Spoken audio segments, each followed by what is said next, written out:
Hello and welcome to Norwood News. Today is Friday, June 10th, and I'm your host, Kristen McDonald. It is great to have you with us as we end another week here in Norwood. Early this week, the Norwood 150th Committee and the Town of Norwood shared an exciting announcement about an event coming to the Norwood Town Common later this month. Helen Donahue and Tony Mizuko share the exciting news. Hello, my name is Helen Abdella Donahue. On behalf of the Norwood 150th Committee and the Town of Norwood, we're excited to announce and invite you to a concert with the Boston Pops and Keith Lockhart, the full Esplanade Orchestra, which will be performing in a free concert at the Town of Norwood Common on Sunday, June 26th at 4 p.m. The gates to the event will open at 1 o'clock. We look forward to having such a wonderful event in the Town of Norwood, and we hope that you'll come and join us and be a part of this historical event. Hey everyone, Tony Mizuko here, and as Helen stated, we're so excited for this monumental event right here in Norwood on the Town Common. Ticket registration will be on Saturday, June 11th at 9 a.m. on the online MyRec system used by the Norwood Recreation Department. Tickets are limited, so please register as soon as possible. More information about the concert will be available on the Boston Pops concert event page, which will be located on the town's webpage. We look forward to bringing the community together to celebrate and hope to see you at the event. Thanks, folks. Hope to see you there. Please visit norwoodma.gov for more information about the event and make sure you reserve your tickets. Last weekend was filled with celebrations for the class of 2022. Friday afternoon, students and families gathered in the NHS auditorium for the annual Class Day. Awards and scholarships were handed out, and Class President Grace DeLeo reflected back on a simple question that was asked of the students when they were in elementary school. What do you want to be when you grow up? And write it on a chalkboard. I wrote down that I wanted to be a fashion designer, and now I'm going to be a chemistry major, so something must have gotten lost in translation. Others wrote down that they wanted to be astronauts, chefs, movie stars, and professional athletes. At that time, it was just a question with an answer. We were just kids using the bits of knowledge we knew about our small world to put together careers that sounded fun and adventurous, but as we got older, our answers became less confident and more self-doubting. This question, what do you want to be when you grow up, still may bring anxiety and pressure. I am guilty of allowing my self-worth and performance to get mangled by this idea of needing to do anything and everything that could be listed on a resume or application. Anything that couldn't be typed in a document was worthless because it didn't fit the criteria of success. But in the reflection of my life and experience at Norwood High School, I realized that a resume is just a piece of paper. What matters to me is people. My family, my classmates, my teachers, and my teammates.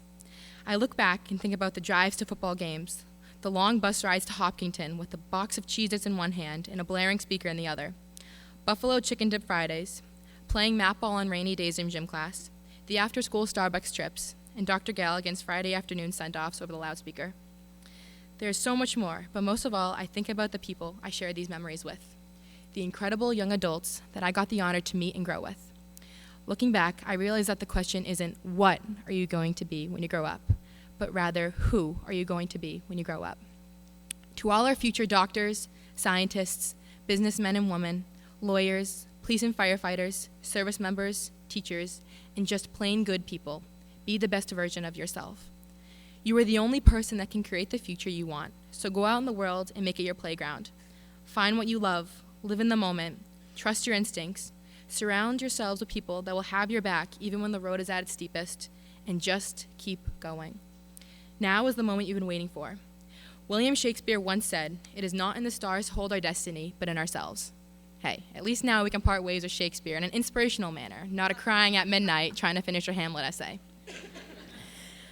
Sending one final congratulations and thank you to the class of 2022 for showing me what friendship, hard work, and love is.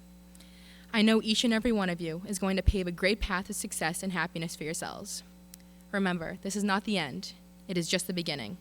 And always pack the barn. 22 G. Presleo signing off for the last time. Sunday afternoon was a perfect day for the class of 2022 to officially become alumni of the School on the Hill. Family and friends were on hand to watch as the graduates received their diplomas and tossed those caps into the air. As part of the ceremony, class valedictorian Jessica O'Toole addressed the crowd with a piece of advice. I guess it's time that you get some advice from me, 17-year-old, younger than most of you, who cannot even legally buy spray paint without a parent present, so who is most obviously qualified to give life advice. You may have noticed that I've used the word experience quite a bit. This is not due to my lack of vocabulary, but pertains to a quote from a wise source, Winnie the Pooh. Pooh states that life is a journey to be experienced, not a problem to be solved. Our high school years may not have been what we anticipated, but they were a journey that was uniquely ours. As we venture out into our lives post-high school, we will face many more challenges that may present themselves as problems, but are opportunities to shape ourselves into stronger versions. The problem that most people center their lives around solving is the problem of finding success. Success is simply the accomplishment of an aim or purpose, meaning it is any aim or purpose that we want it to be. We are all individuals that can form our own aims and purposes, but there's one that I ask we all share. From the dark middle school hallways, to the pandemic, to graduation today, and to your futures ahead, I ask that you approach all these things as experiences that have strengthened and will continue to strengthen you, rather than events of misfortune or worry. So long as we take our journeys with courage and hope, and never let problems keep us down, we will undoubtedly achieve success each and every day of our lives. Congrats again to the class of 2022 and good luck to everyone with all of your future endeavors. We'll be right back with a recap of a recent government meeting and a look at a local Norwood business.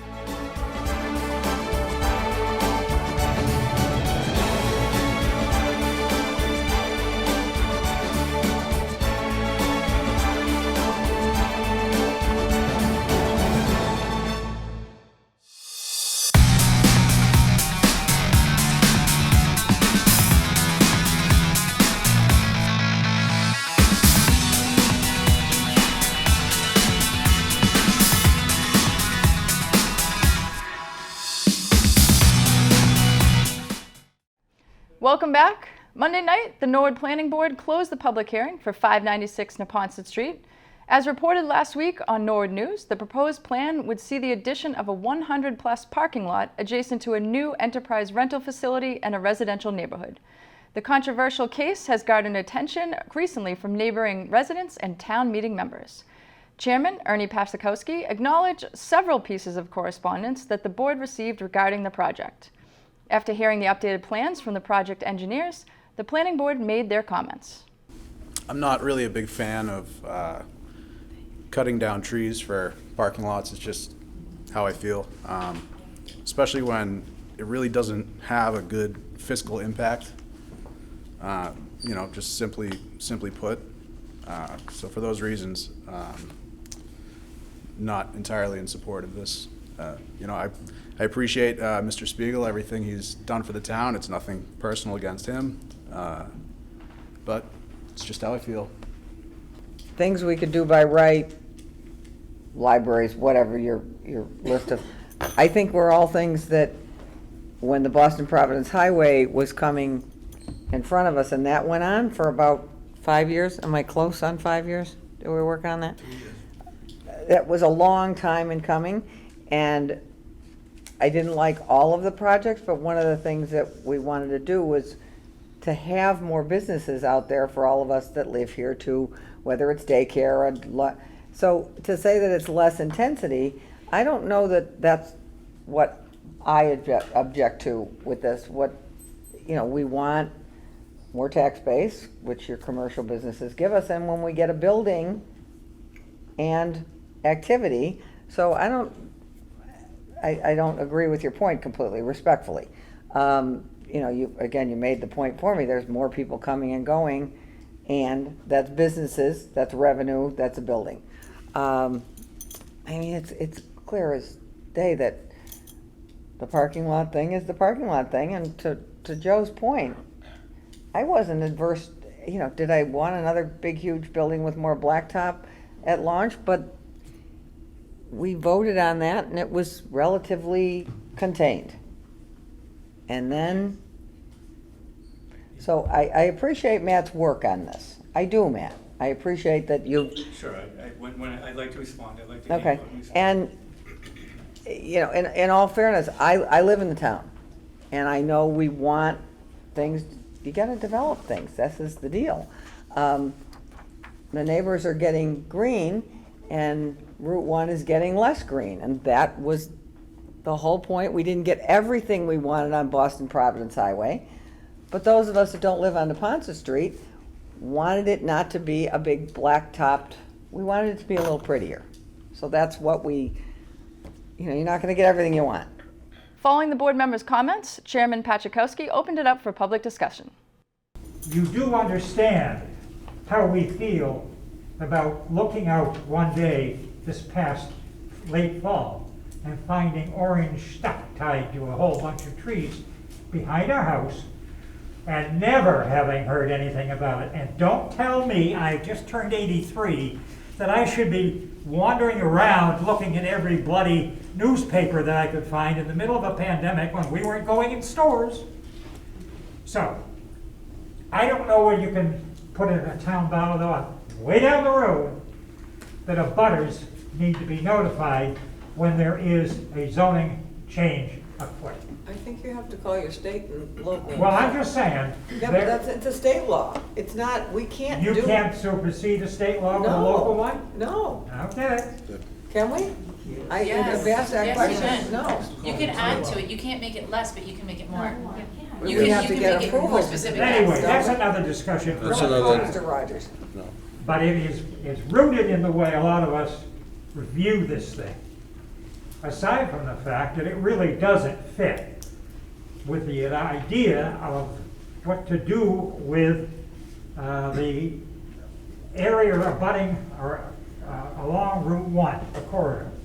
The planning board unanimously voted to close the public hearing after over an hour and a half of input from the project managers, engineers, and concerned residents. The board will take the final vote on the project at a later meeting. Local businesses and restaurants are still recovering from the COVID pandemic that started 2 years ago. Olivos Restaurant shut down in the beginning of COVID, and not knowing what their future would hold, last week they opened their doors for the first time in 2 years. It's funny the range of emotions that have happened with all of the community, how loved this restaurant was and how the heartbreak set in when we unfortunately had to close at the beginning of COVID. As soon as the doors opened, the community treated Olivos like nothing had ever changed. The response has been fantastic. I mean, screaming with excitement is one way to say it. Over the phone, surprised that they had heard that we were open and that we're answering the phone and talking to them and open for business. It's been really a strong effort by everyone to get this restaurant and establishment back open. We did some remodeling and did some things a little bit differently inside of the restaurant. And we've really, spruced up the decor, certainly.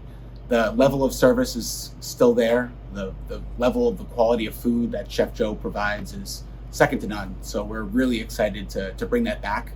And as we open and as we get bigger, there's going to be more things to come. Extended hours, a larger menu, just things that people are going to be really excited about, events and themes. And we're really, really excited to bring something new to the community beyond bringing back the beloved building that is now reopened and under new management, but the same ownership, which is really important and again, a beloved family in the community. After officially donating its $1 millionth, the Norwood Circle of Hope's president, Tim McDonough, is so excited and humbled by this incredible milestone. It's something I never dreamed of.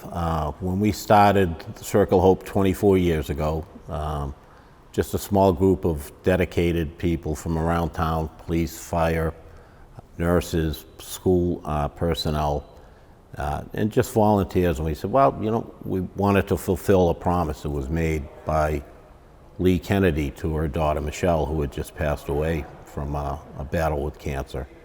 And we said, well, yeah, we'll try and raise some money to help people. And we got a small donation from the Bach Fund the first year out. And then we did little small things, just trying to say, all right, whatever we raise, every dollar is more than we had yesterday. We never thought about getting to $1 million. That wasn't even in our foresight of what was going to happen. And from that first meeting, where we still meet once a month around Lee's dining room table, ideas came out of how we can raise money and what can we do. We started out, one of the big things we did, Kathy St. Cyr, was the Luminary Night, which I know a lot of people know about. every year around Christmas when we decorate the town common with luminary bags. And another great idea Kathy had was the infamous Dancing with the Stars, which has brought in over $1 million. So this past month, we finally reached the point of gifting out $1 million to people in Norwood, our neighbors, and that's our goal, neighbors helping neighbors. You know, a lot of people give to the Jimmy Fund and Dana-Farber, and they are great causes, but we help people right here in Norwood, and it's totally anonymous, and it has been from day one. We don't know who we help. We get a call, comes in, says, hey, you know, so-and-so, my brother, my sister, my aunt, my uncle is going through a tough time. They've just got a diagnosis and they're having trouble paying their bills, whether it's a heating bill or their rent or co-pays at a hospital. We don't even know who we help, and that's the best thing. It's totally anonymous, and every penny we raise goes back into Circle Hope. There's no salaries, there's no, if we have a fundraiser, we buy our own tickets to go to the fundraiser because it means that much to us.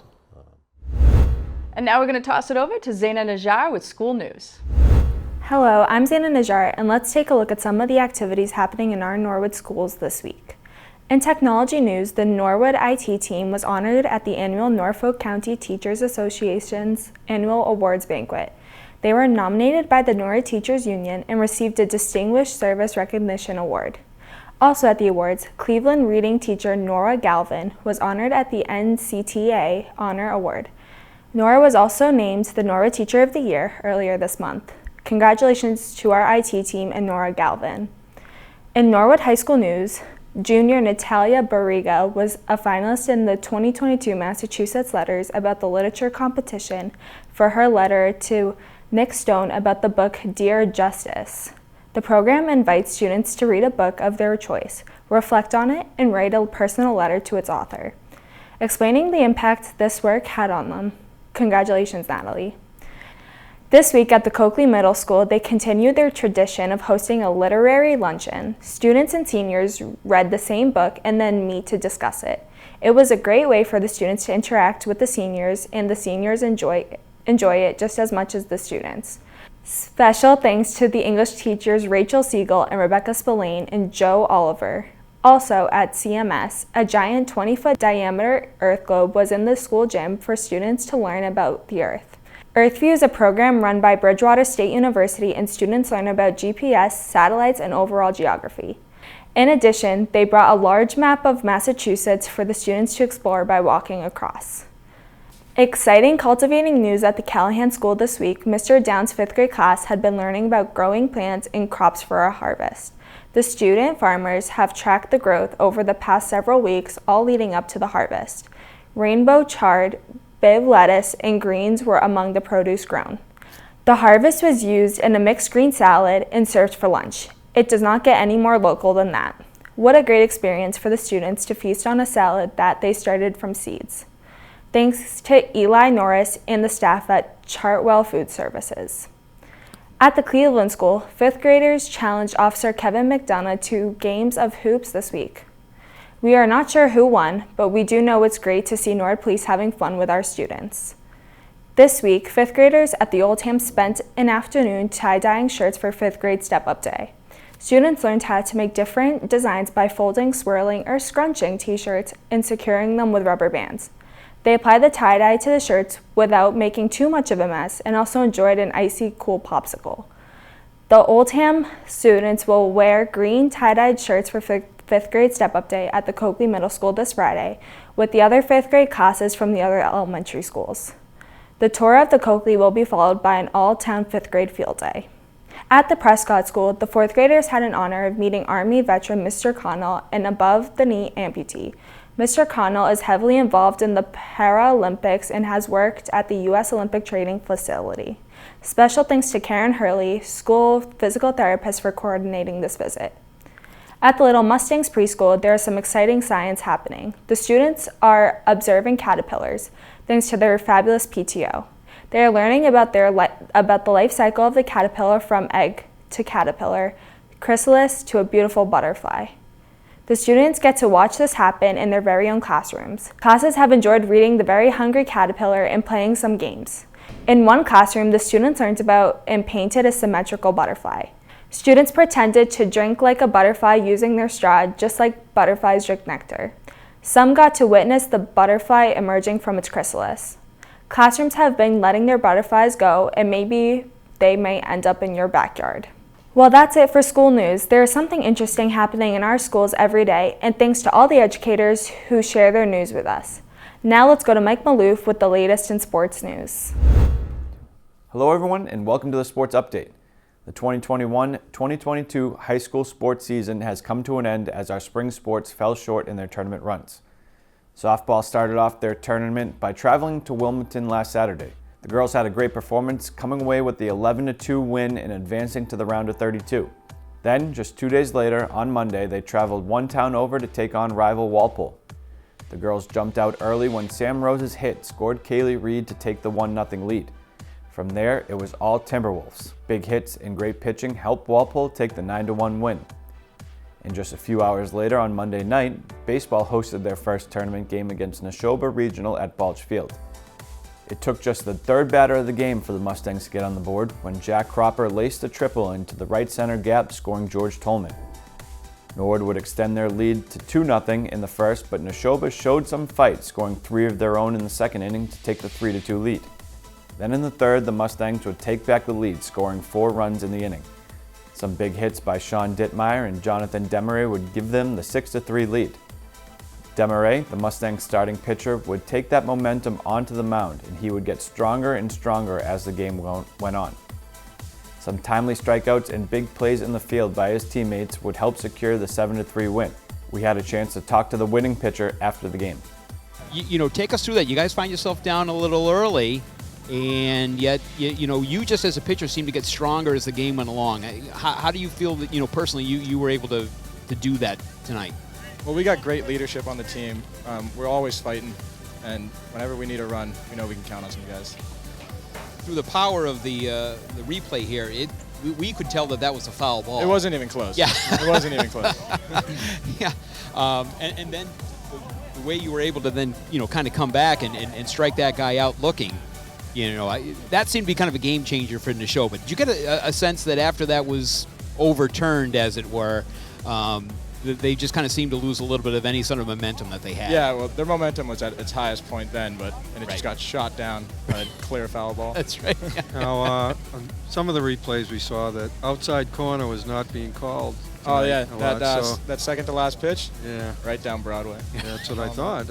So you guys are waiting on the winner of Holliston and Hopkinton, right? Now, obviously, both squads you've seen before.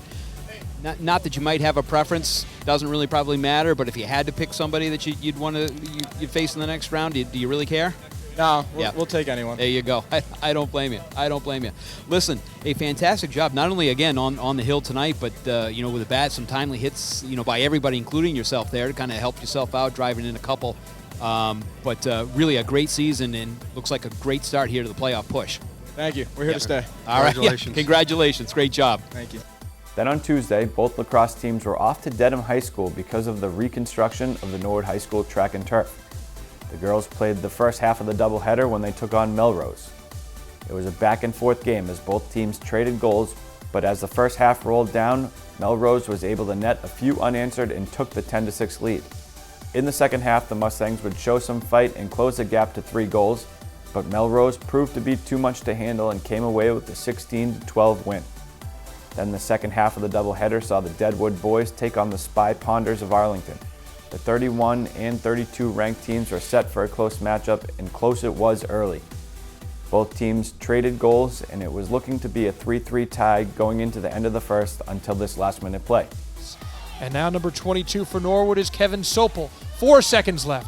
He'll dish one that one off. The shot goes in with 1 second left in the quarter. It's Richie Carroll. From there on out, it was the Jack Curran and Deadwood defense show, only allowing 2 more goals for the remaining 3 quarters. Their smothering defense would propel their offense, who netted 12 goals in the 12-5 win. On Wednesday, the baseball team had their round of 16 matchup, this time against familiar foe in Hopkinton. It was an instant classic as both pitchers and team defense shined. Jack Cropper had a total of 9 Ks for the Mustangs. Both teams failed to score any runs in regulation, so it was off to extra innings with the score knotted at 0. In the 9th, when the Mustangs failed to score, Hawkington was able to get a base runner on, and then a sacrifice bunt moved the runner to second. A walk would put the runners at first and second for the Hillers for Joseph Carrazza. Swung on and put into the right field. It's Gardino's going to come home, and the throw is not in time. And we have a walk-off single here. Joseph Carrazza, the junior for the Hillers, wins it. And the final team standing for the Mustangs played Thursday night as the Deadwood boys traveled north to take on the number 2 seeded Lincoln Sudbury. From the get-go, it was going to prove to be a tough matchup for Deadwood. At half, they found themselves down by a score of 16-1, and in the second half, they were able to slow the scoring, but the inaugural co-op season came to an end by a score of 20-3. Congrats to all the athletes, not only in the spring, but all 3 seasons on this incredible year. It is one that we won't soon forget. Well, that's all for sports this week. Kristen, back to you. In government, the Finance Commission met on Monday afternoon at Town Hall. The board spent the meeting planning out important dates and milestones for next year's budget. Conversations included deadlines for department budgets, setting up meetings with department heads, and deadlines for the new budget book. The Norwood Planning Board had a full agenda Monday night, the first of which was a signage approval.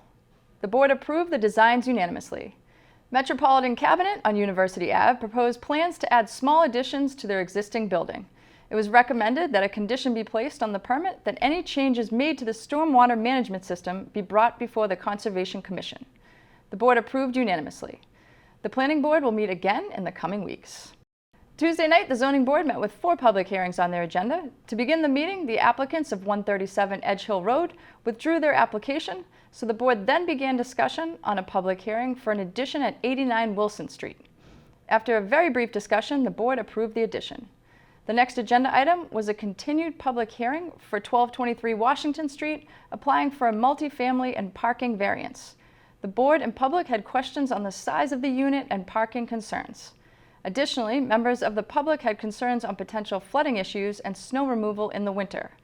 After just over an hour of discussion, the board continued the hearing until June 21st. The final hearing of the evening was for 42 Mountain Ave, who is applying to add an apartment into the attic space. The board asked questions to the applicant, and members of the public spoke for and against the proposed apartment. A motion to approve was made. The application required 4 in favor votes to pass, and the final vote was 3-2, so the motion failed. The next meeting for the Zoning Board will be July 5th. Wednesday afternoon, the Airport Commission met at the Mark C. Welch Building at Norwood Airport. Du Bois and King provided an AIP project update, then the Commission moved on to discuss new business. In new business, they covered FY 2023 commercial permits, an on-airport filming request, an RAE contracting payment request, and Boston Executive Helicopters tenant issues. To end the meeting, the Commission covered a number of items in correspondence and then entered into executive session for the purposes to discuss strategy with respect to litigation position of the Norwood Airport Commission, Boston Executive Helicopters LLC versus Town of Norwood. The next Airport Commission meeting will be in the following weeks. For complete government coverage, tune into the NCM Government Channel or watch on demand at norwoodcommunitymedia.org. Stay tuned after this break for more town news.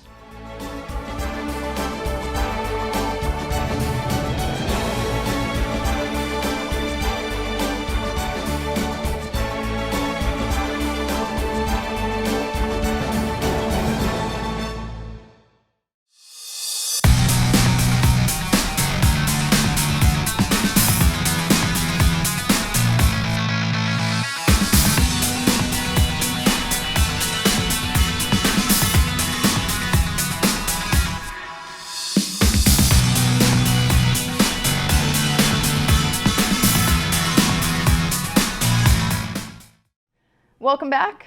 The Morrill Memorial Library hosted its annual Pride Picnic on Saturday on the Town Common. Families, friends, and library patrons gathered to celebrate the LGBTQ+ community and to promote inclusion. This picnic was organized by the library, the town, and Progress Norwood. Library Director Clayton Cheever explains more. Today we are celebrating Pride Month. We are really just so excited to be out here for the second annual Pride Month that we're celebrating with Norwood 150, with the Historical Committee, with Progress Norwood, and with the town of Norwood to welcome everybody who lives and spends time here in our fabulous town. You know, we are so proud of all of our history here. We have a strong historical LGBTQ community here in Norwood and in every community. This is not something that's coming, while it's great that we're celebrating Pride across the country every June, it's also something that we need to do in our homes and in our communities to make sure that it's not those people over there. We're all here together, and we are stronger when we come together. That's what libraries celebrate, is the strength of what we can do when we come together. So every opportunity we have to be inclusive and welcome people, it's what we should be doing. The library is hosting a number of Pride events throughout the month of June. Check out the library website for full details. And just a reminder to residents that Saturday the 18th will be Norwood's first ever Juneteenth celebration. The event will be held from 11 to 2 on the town common. Norwood, how are you? I'm very excited to, for the first time, for some of you, tell you about the event that's going on June 18th, 2022. Of course, we are throwing the first annual Norwood Juneteenth celebration. It's going to be located at the town common. The time is going to be 11 to 2 p.m. and what a blast it's going to be. It's going to feature singers, dancers, there's going to be artists displaying their paintings, there's going to be fun activities for the kids. I mean, you name it, it's going to be there. There's going to be food. We'd like to definitely give a big thank you to sponsors like Norwood 150, Dedham Savings, Norwood Bank, Differentials, Local 1631. They are just so many more. And our friends at the rec department. I mean, they've definitely been a great help and a great aid. Please do not miss this. Please do not miss this. Our tagline is educate and celebrate, okay? We're educating everybody on the federal holiday, Juneteenth, and afterwards we are celebrating what it's all about. We encourage everybody from all different sorts and walks of life to come together and have fun. This will be the first one, so this will be extra special. Please come. We'll see you there. Let's have fun together. Let's make history together. Make sure to head to the Common on the 18th for this historical event. This upcoming Wednesday, June 22nd, the 150th Anniversary Committee will be holding an event at Memorial Hall and Town Hall. Norwood Notable Land Records, People, Places, and Properties will begin at 6:30 p.m. Register of Deeds for Norfolk County, William P. O'Donnell, has more information about this exciting event. My name is Bill O'Donnell. As a member of the 150th Town and Norwood Anniversary Committee, I would like to invite you to an event that is free to the public on Wednesday evening, June 22nd, at Norwood Town Hall. There will be a viewing of storyboards at Memorial Hall in the Norwood Town Hall at 6:30 p.m. There will be a singing program headlined by retired Massachusetts State Trooper Dan Clark, the Singing Trooper, to follow, beginning at 7 p.m. that will entertain and help celebrate Norwood's 150th anniversary. Norwood Notable Land Records, People, Places, and Properties is part of the 150th anniversary celebration of Norwood that looks at the stories of the people and places of Norwood behind the land records recorded at the Norfolk Registry of Deeds. The history of Norwood from its early years to present day will be highlighted. There will be a commemorative booklet given out to all who attend.